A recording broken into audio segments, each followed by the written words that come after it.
मौजूद हैं रायबरेली की उस धरती में जो कांग्रेस का गढ़ कहा जाता है। और ऐसे में इस बार का चुनावी मैदान इसलिए भी खास हो रहा है क्योंकि अमेठी का मैदान छोड़कर राहुल गांधी ने रायबरेली से चुनावी हुंकार भरी है। ऐसे में कड़ा मुकाबला देखने को मिल रहा है। दावे ये भी किए जा रहे हैं कि अपनी मां की विरासत को आगे बढ़ाते हुए राहुल गांधी इस बार रायबरेली की चुनावी सरजमी से फतेह करने वाले हैं। तो वहीं बीजेपी और तमाम दल भी अपनी जीत की हुंकार भरते हुए नजर आ रहे हैं। ऐसे में यहाँ की जनता क्या कुछ सोचती है, क्या राहुल गांधी जो कि अमेठी से रायबरेली पहुंचे हैं यहाँ से जीत पाएंगे या बीजेपी कांग्रेस के किले में सेंधमारी करते हुए फतेह हासिल करेगी, बड़ा सवाल रहेगा। इसी पर बातचीत करेंगे यहाँ की जनता से। साथ ही साथ हमारे साथ प्रवक्ता भी तमाम पार्टियों से मौजूद है। आइए परिचय करा देते हैं। हमारे साथ बीजेपी से शिवेंद्र सिंह जी मौजूद हैं और शत्रुघ्न सिन्हा सोनका जी मौजूद हैं कांग्रेस से, और मोहम्मद मुंसीर जी मौजूद हैं समाजवादी पार्टी से, और रोहतास जी मौजूद हैं मानवतावादी पार्टी से। तो आप सभी लोगों का बहुत बहुत स्वागत है। और कैमरामैन से कहूंगी एक बार जरा जनता की तरफ भी कैमरा घुमा दीजिए। तो ये हमारी जनता है जो कि आज मुद्दों को उठाएगी और तमाम पार्टी के प्रवक्ता उन सवालों के जवाब देंगे, उनकी भी प्रतिक्रिया लेंगे। तो सबसे पहले चर्चा की शुरुआत करते हैं जनता से और जानने की कोशिश करते हैं कि आखिर इस बार के रायबरेली के मुद्दे क्या रहने वाले हैं, जिन मुद्दों पर इस बार मतदान होगा। रायबरेली के रहने वाले हैं जी, तो क्या लग रहा है इस बार किन मुद्दों पर मतदान होने वाला है? देखिए, मतदान रायबरेली जनपद तो कांग्रेस का गढ़ कहा ही जाता है और रायबरेली जनपद की जनता जो है प्रियंका के इंतजार में बैठी थी, लेकिन अचानक से राहुल गांधी का नाम सामने आ गया। और यदि अगर रायबरेली में प्रियंका जी का नामांकन हुआ होता, और सबसे बड़ी बात तो हम ये कहना चाहते हैं आपसे कि राहुल गांधी ने नामांकन तो किया लेकिन उसके बाद मिस्टर इंडिया बन गए, गायब हो गए, दिखाई नहीं पड़े, जनता भी जा ही नहीं रहे। सबसे बड़ा सवाल ये है। और हाँ, ये है कि रायबरेली जनता जो है लाइक करती है राहुल गांधी को। रायबरेली कांग्रेस का गढ़ है, जीतेगी तो कांग्रेस यहाँ से निकलेगी। अच्छा, राहुल गांधी नहीं आ रहे हैं प्रचार के लिए, इससे कोई फर्क नहीं पड़ेगा क्या?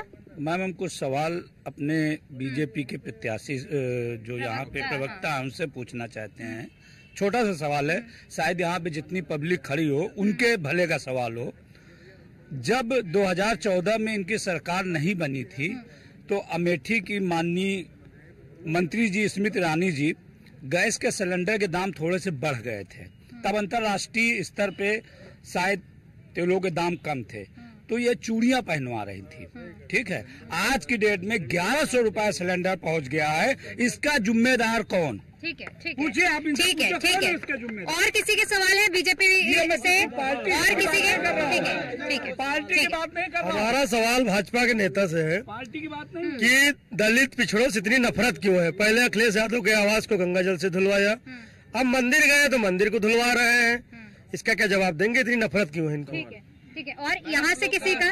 ठीक है, एक एक करके। मैम, हम बीजेपी के प्रवक्ता से पूछना चाहते हैं कि बेरोजगारी पर क्यों बात नहीं करते हैं, रोजगार पर क्यों नहीं बात करते हैं? इनकी सरकार मुद्दों से भटकाती है, धर्म की राजनीति करती है, धर्म पर राजनीति। ठीक है, ठीक है। आप शांत होकर सभी सवालों के जवाब सुनिएगा। शिवेंद्र जी, तीनों सवाल आपने सुने, ठीक है, तीनों के एक एक करके आप जवाब दीजिए। देखिए, पहले तो उन्होंने बताया कि जिस पार्टी के परिवार में लोकतंत्र नहीं है, पूरी कांग्रेस पार्टी रायबरेली की प्रियंका गांधी की डिमांड कर रही थी और उस परिवार में लोकतंत्र नहीं, यहाँ से राहुल गांधी जी जबरदस्ती थोप दिए गए।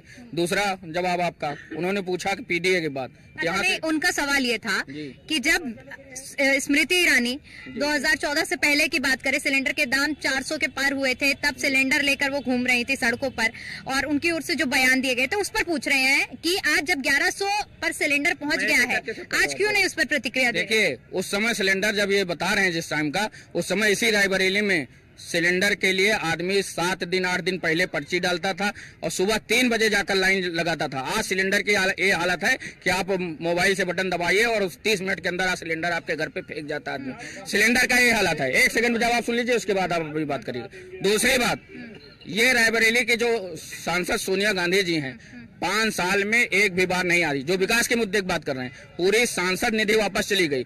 ये विकास के नाम पर 2 चीजें बताते हैं, एम्स और रेल कोच। एक सेकेंड, एम्स और रेल कोच 2 चीज बताते हैं। एम्स का उद्घाटन करके 2 बार सांसद बनी, 10 साल एक कमरे में ओपीडी चलता था। आज 1600 करोड़ से भारतीय जनता पार्टी के यशस्वी प्रधानमंत्री नरेंद्र मोदी जी ने उस एम्स को बनाया और उस एम्स में पूरे रायबरेली के जिले नहीं, अगल बगल के 7 जिलों का जाके होता। ठीक है। दूसरा सवाल था धर्म की राजनीति पर। कहते हैं इतनी घृणा क्यों है, नफरत क्यों है, नफरत की राजनीति क्यों करती है बीजेपी? देखिए, धर्म के नाम पर जो कह रहे हैं लोग, इनकी पार्टी कांग्रेस धर्म के आरक्षण देने पर जा रही है, संविधान को बदलने जा रही है। इनके राहुल गांधी ने कहा कि 51% का जो आरक्षण का प्रतिबंध है उसको हम तोड़ देंगे। ये धर्म की राजनीति बताते हैं। हमारे तो घोषणा पत्र में था राम मंदिर, उसको ये धर्म के नाम करते हैं। हम विकास की बात करते हैं। 20 साल में सोनिया गांधी ने रायबरेली को क्या दे दिया? ये दे दिया कि जनादेश का अपमान। पूरे भारत में कोई ऐसा सांसद नहीं होगा जो अपने जीत का सर्टिफिकेट नहीं लेने आया। ठीक है, ठीक है। अच्छा, तीसरा और आखिरी सवाल है, बेरोजगारी पर भारतीय जनता पार्टी क्यों नहीं बोलती है? बेरोजगारी पर जरूर बोलती है। 2 करोड़ रोजगार देने की बात हमारी पार्टी ने की थी, निष्पक्ष प्रतियोगी परीक्षाएं कराने की बात की थी, और यहाँ के युवाओं को स्टार्टअप योजना के तहत, रोजगार योजना के तहत देने का काम किया भारतीय जनता पार्टी ने। एक भी भ्रष्टाचार 10 साल के सरकार पे कभी लगा हो तो बताए कोई? तो निष्पक्ष सरकार, ईमानदार काम करके हमने वोट मांगने का काम किया। हमने कभी ये नहीं कहा कि हमारा बाल दादी जैसा, हमारी नाक इंदिरा गांधी जैसा। इस पे वोट हमने नहीं मांगा। हमने 10 साल के विकास पे वोट मांगा है, मोदी जी के, योगी जी के नीतियों पे मांगा। ठीक है, ठीक है, ठीक है, ठीक है, ठीक है, ठीक है। अच्छा, एक एक करके सुनिए, यहाँ पर सभी पार्टियों के प्रवक्ता मौजूद हैं। जनता की सब भावनाओं की हमारा न्यूज़ 1 इंडिया चैनल कदर करता है। आप लोग सभी प्रवक्ताओं से अपने अपने सवाल पूछिए, बिल्कुल बीजेपी से भी पूछिए, आप सभी को, क्योंकि देखिए सभी लोग खड़े हैं, सब जवाब बिल्कुल पूछिए। उन्होंने विकास का नाम लिया है, ठीक है। वो बोल रहे हैं कि भारतीय जनता पार्टी विकास की है। 10 साल से केंद्र प्रदेश में दोनों भारतीय जनता पार्टी की सरकार। इनसे ये पूछिए, रायबरेली में 2 ऐसे कॉलेज के नाम ये बताएं और 2 ऐसे फैक्ट्री का नाम बताएं जिसमें रायबरेली की जनता रोजगार पा सके और रायबरेली के जो युवा है वो शिक्षा प्राप्त कर सके। उनसे सवाल मेरा पूछिए उनसे। ठीक है, जवाब ले लेते हैं। 2014 में मोदी जी प्रधानमंत्री बने। 2014 के पहले सुप्रीम पावर सोनिया गांधी जी यहाँ से सांसद थी। भवानी पेपर मिल कहाँ बंद हुई? 2014 पहले बंद हुई। सीना टेक्सटाइल का बंद हुई, 2014 पहले बंद हुई। ITI में 80 कर्मचारी आज बते हैं, कब हुई? 2014 के पहले बंद हुई। राहुल पेपर मिल कब बंद हुई? 2014 के पहले बंद हुई। शुगर मिल कब बंद हुई? 2014 के पहले बंद हुई। तो ये है इनकी सुप्रीम पावर। अमेठी और रायबरेली में गांधी परिवार का हो, यही बस 5 साल में जो है सांसद निधि का 1 पैसा नहीं खर्च करें, वो विकास की बात करते हैं। ठीक है। देखिए, रुकिए। हाँ, राहुल गांधी जी ने भारत जोड़ो यात्रा की। इनके पुरखों ने भारत की कमर तोड़ दी। कश्मीर से लेकर के पाकिस्तान यहाँ से खंडित कर दिया। उसके बाद एक सेकंड, बांग्लादेश अलग हुआ। पूरे देश की सीमांतर बॉर्डर सुरक्षित किए, सेना के साथ खिलवाड़ किया। उसके बाद शहीदों का अपमान किया। और रायबरेली में सोनिया गांधी जी ने देश की, रायबरेली की जनता को छलने का काम किया। प्रियंका गांधी जी कहती हैं मैं लड़की हूँ, लड़ सकती हूँ। संदेश खाली की घटना पश्चिम बंगाल में होती है, ये कब गई? देश के ऊपर कितनी लड़कियों के साथ 2014 में बलात्कार होते थे, ये क्या किए? आज 2014 के बाद से जैसे ही प्रधानमंत्री बनते हैं और महिलाओं के ऊपर अत्याचार के ग्राफ 0% पे आते हैं। उसके बाद ठीक है, आप बताइए। जी, हम कांग्रेस प्रवक्ता जी से पूछना चाहते हैं कि हमारी सांसद जी को हमारी रायबरेली की जिले की जनता ने बनाया और वो 5 साल में एक बार पूछने भी नहीं आए कि जनता जी रही है कि मर रही है।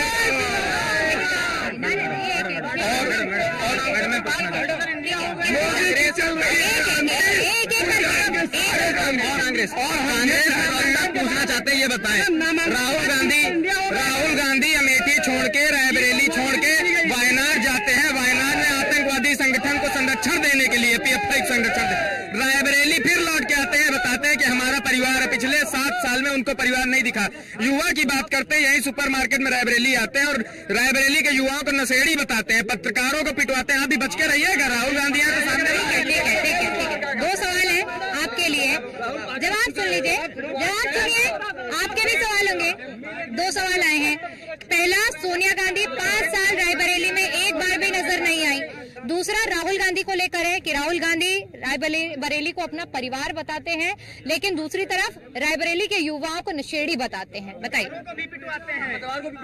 देखिए, सबसे पहले आपके सवाल का जवाब और इनके सवाल का जवाब मैं देना चाहता हूँ। इनकी पार्टी, इन लोग का जो सवाल रहा कि सोनिया गांधी 5 सालों में दिखाई नहीं पड़ी। सोनिया गांधी का एक एक कार्यकर्ता हर बूथ पे डटा रहता है और जो भी समस्याएं होती हैं, चाहे वो बीमारी की हो। ठीक है, अच्छा सुनिए, रुकिए। लेकिन ये बताइए, सुनिए, आप जवाब सुनिए। आपने कहा हर एक कार्यकर्ता डटा रहता है। जनता ने कार्यकर्ता को वोट दिया है या सोनिया गांधी को वोट दिया? 1 मिनट, देखिए, सोनिया गांधी को वोट दिया है, सोनिया गांधी को वोट दिया है, लेकिन काम तो कार्यकर्ता के माध्यम से ही सोनिया गांधी तक आवाज पहुंचती है। और सोनिया गांधी यहाँ रायबरेली के किसी व्यक्ति, किसी जनता के व्यक्ति से पूछ लीजिए। इनके कोरोना काल में इनके 3 ब्लॉक के अध्यक्ष खत्म हो गए। सोनिया जी को और प्रियंका जी को समय नहीं मिला कि उनकी संवेदना व्यक्त करते। अब चुनाव आया है तो ये लोग आ गए हैं। 5 साल कोरोना में जनता थी, तब ये नहीं आए। अब चलिए ठीक है। इससे पहले देखिए, जनता ने सवाल उठाया था और कि सोनिया गांधी के रायबरेली में न आने को लेकर, उसको लेकर क्या कहेंगे? 5 साल सोनिया गांधी रायबरेली में दिखाई नहीं दी है। देखिए, ये जो इन लोगों का कहने का मतलब है कि सोनिया गांधी दिखाई नहीं पड़ती। सोनिया गांधी पूरे देश की नेता है, कांग्रेस पार्टी के नेता है, पूरे हिंदुस्तान की नेता है और रायबरेली की जनता की नेता है। जिस तरह से उन्होंने विकास किया है, जिस तरह से रायबरेली के जनता का प्यार और आशीर्वाद रहा है उनके साथ में, उसी तरह एक अपने परिवार, और ये रायबरेली को परिवार मानती है और कंटिन्यू अपने जनप्रतिनिधि के माध्यम से जनता के सारे काम करने का सपना पूरा करती है, चाहे वो बीमारी हो। लेकिन 5 साल न आने की वजह क्या है? 5 साल आने की वजह क्या? अच्छा, पूरी दोस्ती यारी निभा रहे हैं। चलिए, आप चिंता न करिए, जवाब देने के लिए आपके लिए हैं हम। 5 साल आने का ये कारण रहा है कि स्वास्थ्य खराब होने के कारण वो कहीं जा नहीं पाई। और लेकिन यहाँ सेवा करने में कोई कमी नहीं रही है। कांग्रेस पार्टी का कार्यकर्ता, उनके प्रतिनिधि केएल शर्मा जी कंटिन्यू यहाँ पे लगे रहते थे और अब सांसद निधि से उनके बीमारी इलाजी का यहाँ के जनता का इलाज करते रहे। सबसे पहले तो मैडम, मेरा सवाल जो है बीजेपी के प्रवक्ता, और यहाँ पे एक फोटो गैंग है, एक रायबरेली में फोटो गैंग, आपको नहीं पता होगा, जो कोई भी नया अधिकारी आता है वहाँ पे बुके लेके पहुंच जाता है फोटो खिंचाने, ठीक है, और वो केवल बीजेपी की चमचागिरी करने में लगा हुआ है और कहता है कि रायबरेली में बहुत विकास हुआ है और सांसद ने हमारी कोई काम नहीं किया। मैं 2 सवाल केवल पूछना चाहता हूँ, इन्हें जवाब देते हैं, बस मैं चला जाऊंगा शांति से।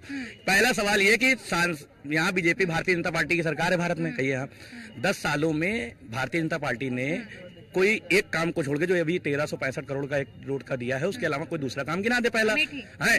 नहीं, रायबरेली में, ठीक है। और उसके बाद दूसरा काम ये गिना दे कि जो ये परिवारवाद की हमको ज्ञान दे रहे हैं और हमारे नेता को, आदरणीय श्री राहुल गांधी जो प्रधानमंत्री बनने जा रहे हैं, उनको आप पप्पू कह के संबोधित करते हैं, ये आपकी मानवता को देता है शोभा साथ? आप बताइए, आप ये बताइए, ये तरीका है?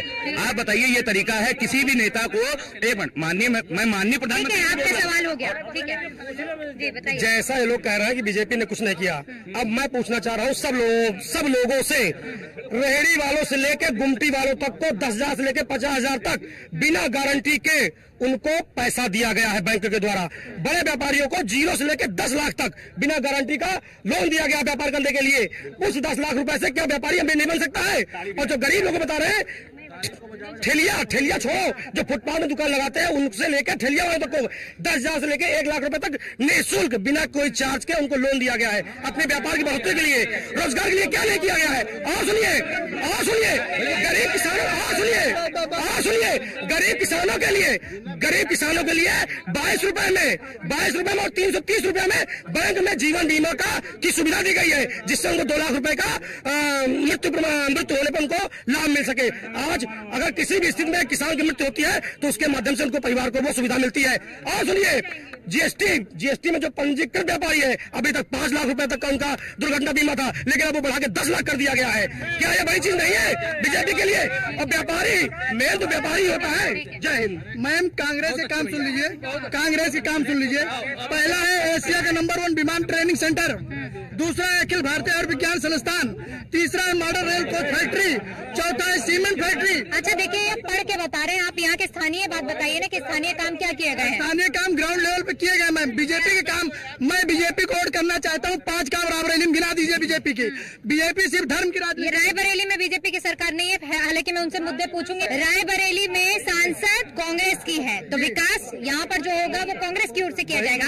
आप यहाँ के स्थानीय जो आप पूछिए यही गिनाया जा रहा है। अभी तक जो भी रायबरेली में देन है सब कांग्रेस की देन है। बीजेपी सिर्फ धर्म की राजनीति करती है, हिंदू मुसलमान पाकिस्तान मंदिर इसकी राजनीति करती है। हमें रोजगार चाहिए, शिक्षा और चिकित्सा की बात करें, अरे चेयरमैन साहब, रायबरेली में हमारे चेयरमैन साहब की सरकार चल रही है, इनसे पूछिए जब से ये चेयरमैन बने हैं रायबरेली के व्यापारियों के ऊपर 5 गुना कमर्शियल टैक्स क्यों बढ़ाया? उनकी बिल्डिंगों पर 5 गुना कमर्शियल टैक्स वसूला जा रहा है जबरदस्ती। 2000 से 20,000 रुपए तक का टैक्स लिया जा रहा है। मैं विकास बताता हूँ, रायबरेली से लेके इलाहाबाद तक 4 लेन भाजपा सरकार ने बनवाई, रायबरेली से लेके अयोध्या तक 4 लेन भाजपा सरकार ने बनवाई, रायबरेली से लेके कानपुर 4 लेन भाजपा सरकार बनवाई। ये जिस कांग्रेस विकास की बात करती ना, यही इंदिरा उद्यान है, आज तक गांधी परिवार का कौन वहाँ गया है? इंदिरा उद्यान, उसका विकास, उसका कल्याण करने का हमारे मंत्री माननीय दिनेश प्रताप सिंह जी ने किया। आज उसको एक क्वेश्चन बात है, हमारे माननीय मंत्री जी ने अभी यहाँ पे पार्क बनवाया है। भाजपा सरकार ने हमारे गुरु गोविंद सिंह जी के नाम से बहुत बड़ा पार्क बनवाया है। और योगी जी और मोदी जी सिर्फ राष्ट्रहित की बात करते, वो किसी पर्सनल बात नहीं करते। मैडम देखिए, बात यह है कि बात हो रही है सांसद की, तो रायबरेली वाले राहुल गांधी को क्यों वोट दें? उनकी माँ यहाँ पे 5 साल 7 साल दिखाई नहीं पड़ी, और हमें ऐसा सांसद चाहिए जो यहाँ रहे। अब राजनीति बदल गई है, टाटा बाय बाय वाली राजनीति में रह गई है। अब यहाँ 24 घंटे उसको रहना पड़ेगा, विकास की बात करनी पड़ेगी। नहीं उत्तर लेंगे। देखिए, क्योंकि सारे प्रवक्ता यहाँ पर मौजूद है, सबको बराबर मौका मिलना चाहिए। समाजवादी पार्टी के प्रवक्ता भी हमारे साथ है, इनसे बातचीत करते हैं। देखिए, क्योंकि इस बार गठबंधन में आप यहाँ पर आपका कैंडिडेट नहीं है, कांग्रेस का साथ में लड़ रहे हैं, क्या लग रहा है इस बार ये जो दोस्ती है ये किस दिशा में लेके जाएगी और क्या निर्णय रहेगा? मैडम, आज जो है मोदी जी ने कहा ये जय और वीरू की जोड़ी है। मैं आपके चैनल के माध्यम से कहना चाहता हूँ, इस बार ये जय और वीरू की जोड़ी जो है वो गब्बर को हराने का काम करेगी। देखिए, इस बार सियासत भी संभालेंगे, विरासत भी संभालेंगे। 4 जून तक और रुक जाओ, इंडिया गठबंधन वाले पूरा देश संभालेंगे। अच्छा, अभी रुकिए, मेरा सवाल जो है वो नहीं, रुकिए। मेरा सवाल आप दोनों से ये रहेगा, क्योंकि आपने कहा कि ये दोस्ती है, विरासत भी संभालेंगे और सियासत भी संभालेंगे। रुकिए, अगर सरकार बनती है तो आप दोनों लोग यहाँ पर मौजूद हैं, चेहरा कौन होगा इंडिया गठबंधन का? ये मैम बड़े लोगों के जो गठबंधन देखिए मैम, ये गठबंधन क्या डिसीजन लेता है ये बात की बात है, लेकिन 1977 अच्छा, आपको लग रहा है आपको समझ में 1977 में भी चुनाव हुआ, 1977 में भी चुनाव हुआ था। मैडम 1977 में भी चुनाव हुआ, 1977 में चुनाव हुआ था। उस समय भी विपक्ष का कोई नेता नहीं बना था, विपक्ष में 1977 में कोई नेता नहीं था, और उसके बाद वही हाल आज भी है। प्रधानमंत्री का चेहरा कोई नहीं है, और वही 1977 वाला, जैसे इंदिरा गांधी जी फिर पीएम बनी थी, वैसे इस बार राहुल गांधी जी पीएम बनेंगे और उनके साथ अखिलेश यादव जी देश को संभालेंगे। अच्छा, मानते हैं कि अखिलेश यादव प्रधानमंत्री बनेंगे तो कांग्रेस शांत रहेगी? कांग्रेस कोई मैडम का राहुल गांधी जी देश संभाल और साथ में अखिलेश यादव जी दोनों मिलकर देश संभालेंगे। समन्वय बैठ जाएगा, समन्वय बैठ जाएगा। भारतीय राष्ट्रीय कांग्रेस पार्टी है। भारतीय राष्ट्रीय कांग्रेस पार्टी कई बार गठबंधन की सरकार चलाई हुई है। उसमें माननीय मुख्यमंत्री मुलायम सिंह यादव जी जो आज हमारे बीच में नहीं, उनको मैं सादर श्रद्धा सुमन देता हूं। उनको भी रक्षा मंत्री बनाने का काम ये कांग्रेस पार्टी ने किया था और लालू प्रसाद को भी इस गठबंधन में रख करके उनको भी रेल मंत्री बनाने का काम इस कांग्रेस पार्टी ने किया। तो कांग्रेस को अनुभव है सरकार चलाने का, गठबंधन की सरकार चलाने का अनुभव बहुत बड़ा है कांग्रेस को। देखिए, भारतीय जनता पार्टी अपने 10 साल के विकास में कार्य कर रही है और उस पर ही वोट मांग रही है। ये 5 साल के अपने सांसद नेता पे वोट मांग ले, इनको कितना वोट मिलता है वो देख ले। दूसरी बात सुनिए, उन्होंने विकास की बात की। यहाँ 2014 के पहले उद्योगों का कब्रिस्तान बनाने का काम किसने किया? कांग्रेस ने किया। यहाँ 5 साल भावनात्मक रूप, यहाँ केवल विकास के मुद्दे पर आके लड़ने चुनाव। यहाँ लड़ते किस पे हैं कि मेरी शकल इंदिरा गांधी की तरह है, मेरी नाक इंदिरा गांधी की तरह है, इस पे नहीं बात होती। 65 करोड़ नौजवान भारत का युवा बेरोजगार है। किसान की क्या आय दोगुनी हो गई? क्या नौजवानों को, गरीब मजदूर को काम मिल गया? हमको बताओ कि 55,000 करोड़ का भारत आज 2 करोड़ 6 लाख करोड़ का कर्जदार भारत हो गया। आम आदमी कर्ज में डूब गया। लेकिन मेरा सवाल ये कि ये कौन सा विकास का मॉडल बता रहे हैं जिस देश में 82 करोड़ जनता 5 किलो गेहूं के लिए तरस रही है और जिस देश का 65 करोड़ नौजवान, युवा नौजवान काम के लिए परेशान है। ठीक है। हमारे साथ ये युवा भी मौजूद है। देखिए, ये वही युवा है जिन्होंने राहुल गांधी को पकड़ा था अपने SC/ST से जुड़े हुए कुछ मामले को लेकर। इनकी जुबानी सुनते हैं। देखिए, मैं अभी तो बेरोजगार हूँ। एक बहुचर्चित 69,000 शिक्षक भर्ती आई थी जिसमें आरक्षण घोटाला किया गया था। इसी डबल इंजन की सरकार में आई थी भाजपा सरकार और आदरणीय नरेंद्र मोदी जी, योगी जी इस समय हर मंच से यही कह रहे हैं कि हम आरक्षण की रक्षा करेंगे, पिछड़े दलित समाज की। कांग्रेस आएगी तो आरक्षण खा जाएगी। मैं बताना चाहूंगा 69,000 शिक्षक भर्ती आरक्षण महा घोटाला हुआ। हम लोग 4 साल से संघर्ष कर रहे हैं, लगातार आंदोलन करते रहे। उसके बाद योगी जी ने अपनी गलती को स्वीकार भी किया। उन्होंने कहा कि हमसे गलती हुई है।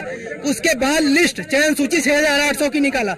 उसके बाद भी आज तक हमको नियुक्ति नहीं मिली। 640 दिन लखनऊ में मरते रहे और कोई भी ऐसा पक्ष का नेता नहीं होगा, न विपक्ष का नेता होगा, कोई मंत्री, उप मुख्यमंत्री, शिक्षा मंत्री, कोई भी ऐसी जगह नहीं जहां हम लोग गए ना हो, लाठियां न खाए हो, गालियां न खाए हो, लेकिन नियुक्ति नहीं दिया।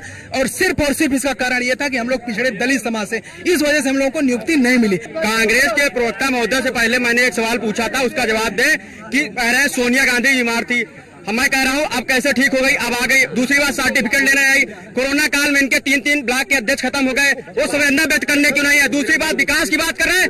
देश के 56 और प्रदेश के 10 पिछड़े जिलों का जो फंड आता है उसमें रैबली का फंड आता है। इतना विकास इन्होंने किया है। गड्ढे में रोड है कि रोड में गड्ढे हैं, ये पता नहीं है। आज के 40 साल पहले 108 सीटें ग्रेजुएशन में थी, आज भी 180 सीटें हैं। भारतीय जनता पार्टी के लोग एक तो ऑडिटोरियम नहीं बन पाए, उसी फिरोज गांधी डिग्री कॉलेज के ऑडिटोरियम में अपना कार्यक्रम करते हैं। अगर वही पर राहुल गांधी यहाँ से भाग के तो हो जाएगी रायबरेली में, जो राम के नाम पर पढ़ने का काम किया है, जो राम का है। तो देख सकते हैं आप कि किस तरह से यहाँ पर जनता जो है वो किन अपने अलग अलग मुद्दों को लेकर यहाँ पर अपनी बात रख रही है और तमाम बातों का जिक्र हो रहा है। रायबरेली की जो लड़ाई है वो बेहद दिलचस्प है क्योंकि इस बार चुनावी मैदान से राहुल गांधी उतरे हुए हैं अपनी मां की विरासत को आगे बढ़ाने के लिए। देखने वाली बात ये होगी कि 4 जून को अब किसके पक्ष में नतीजा और फैसला आता है। कैमरा पर्सन राज के साथ मैं दीपिका ओझा, रायबरेली।